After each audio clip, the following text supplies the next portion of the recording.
Lebanon ভিত্তিক সশস্ত্র গোষ্ঠী হিজবুল্লাহ জানিয়েছে তারা ইসরায়েলের উত্তরাঞ্চলীয় বন্দর নগরী হাইফাতে অবস্থিত কার্মেল ঘাঁটিতে ক্ষেপণাস্ত্র হামলা চালিয়েছে। এছাড়া টাইবেরিয়াসের পশ্চিমাঞ্চলে অবস্থিত নিমরা ঘাঁটিতে রকেট হামলা চালানো হয়েছে বলেও জানিয়েছে হিজবুল্লাহ।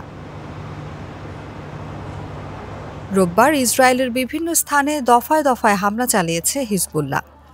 ইসরায়েলের বিভিন্ন গণমাধ্যম বলছে হিজবুল্লাহর এসব হামলায় কমপক্ষে 11 জন আহত হয়েছে।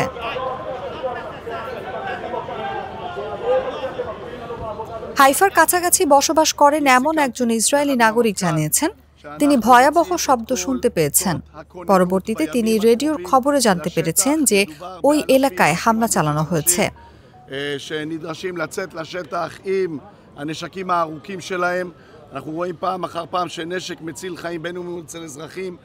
এদিকে দক্ষিণ লেবাননের 25টি গ্রাম থেকে লোকজনকে জরুরি ভিত্তিতে সরে যাওয়ার নির্দেশ দিয়েছে ইসরায়েলি বাহিনী। এমন নির্দেশনার পর ধারণা করা হচ্ছে ইসরায়েল সেখানে স্থল অভিযান আরও বিস্তৃত করছে।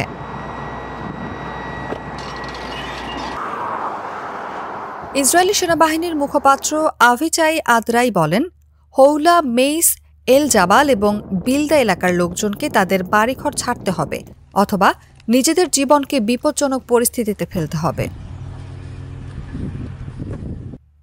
তিনি বলেন, দক্ষিণের দিকে যাবেন না। তিনি আরও বলেন, লেবাননের বাসিন্দাদের উত্তরে আওয়ালি নদীর দিকে যেতে হবে।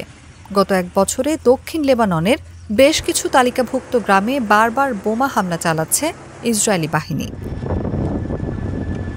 হিজবুল্লাহ যোদ্ধাদের লক্ষ্য করে কাফার কিলায় যুদ্ধবিমান থেকে বোমা হামলা চালিয়েছে ইসরায়েলি বাহিনী।